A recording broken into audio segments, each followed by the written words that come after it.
getting your developmental needs met is going to go a long way as you get older. It's almost like math. You know, if you struggled in second grade math, third grade math was going to be that much harder. If you struggled in third grade math, by the time you got to fourth grade, it was going to be very difficult for you, because each year builds on the previous year. So Erik Erikson had trust versus mistrust in the first 18 months to 24 months of a newborn's life. And it's up to us as the parents to know what those needs are. And that's where, you know, some of us might not even be aware of what an infant's needs even are. Or we might say, well, we know they have to be fed and changed, that's why they cry. But that's not the only reason a baby cries. And those are just a couple of ways that we can meet our infant's developmental needs. The baby also needs to feel safe with their parents. So this goes into the trust versus mistrust. This is how a baby starts developing a sense of safety and building that trust with their parents. And between trust versus mistrust, there's no you trust everybody or you don't trust anybody. Right? We take both. We learn through our parents who we can trust and who we shouldn't trust. That's something that we learn as we go. But in the infancy stage, we are completely dependent on our parents. That's a massive responsibility to nurture. They need to feel safe within a parent's arms. An infant needs to look into their parent's eyes and see that the parent, and they get that energy from the parent. Like, I'm here for you. I got you. You're safe with me. You're okay. And this is why it's so important for parents to take care of their own mental, physical, and emotional well-being, because you know, you can't really explain to somebody what it's like to be a parent that doesn't have children yet. It's almost like when you have a spiritual experience or a spiritual transformation. It's kind of hard to put those into words and explain it to somebody who hasn't gone through it. It's experiential. You have to live it to really appreciate what other people are talking about. So when the baby comes in to this world and the parents aren't taking great care of themselves, they're not going to be able to nurture that baby. When the baby is crying, how are we as parents meeting that baby? Are we feeding them? Are we changing them? Are we just comforting them in our arms? Are we rocking them? Are we playing lullaby music? Are we trying to soothe? Or are we meeting that infant with irritability, annoyance, anger, rage? Listen, I'm a parent and I get it. There's a lot going on in life. And I'm not trying to say that we need to be perfect with this, but we also just have to be truthful and honest about some of the things that we can try to give our infants, especially if we know how important it is in their years to come. Because if a child's not feeling safe with their parents, they're not going to grow to trust their parents. And then they start shaping their view of the world based on that, where they don't trust anybody. In fact, they'll go into survival mode, and I talked about this before in the past, where if an infant is consistently being met with parents that are either abandoning them, right, physically or emotionally, right, they're either leaving, they're going in another room, they don't want to deal. Again, once in a while, right, I understand. I'm talking about parents that will do this consistently to a baby. This is very real. Go check out in another room, go downstairs, go upstairs, leave the house. Give the baby to a relative or a friend.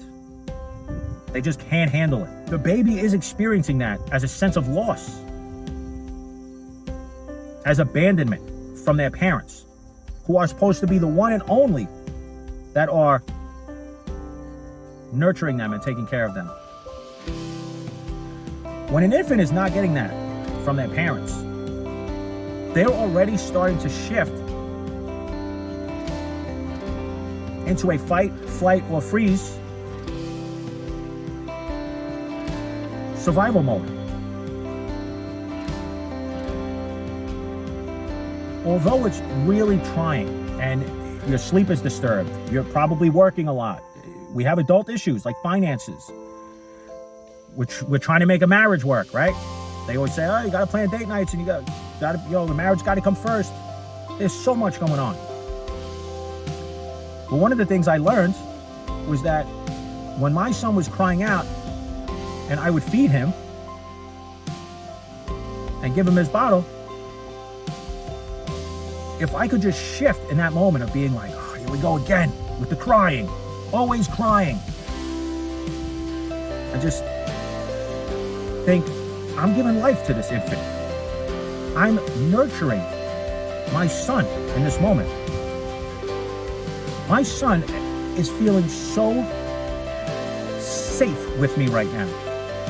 And it's going to go such a long way in how he develops as the years go on because of that developmental phase. People reaching out and finding people to talk to. I mean, trying to do this on our own, I don't know how people do it. I've had somebody in my life, I've had a good few people who I go to on this healing spiritual path that I don't know what would happen if I didn't have them. If I was trying to do this on my own, you throw substance abuse and addiction into the mix of parents when they have an infant at home. Are those needs getting met? I mean, the chances are very slim when you have one or both parents who are abusing a substance or have fallen into another behavioral issue or another addiction. And if you're an adult listening to this now and you're thinking, maybe this was me. How do I go back to being an infant? How do I give myself those needs that wasn't given to me when I was an infant? There are ways to do that. You can actually, they call it reparent yourself. You can't go back in time, obviously. There's a great book out there on complex trauma and the survival traits of fight, flight, freeze. And in his book, he talks about fawn. Pete Walker's From Surviving to Thriving about CPTSD, complex trauma. One of my mentors, although I've never talked to him personally or met him, he died a couple of years ago, but extremely influential in my transformation and helping me grow as an adult, as a husband, as a father, is John Bradshaw. And you could look him up, John Bradshaw, Inner Child Work.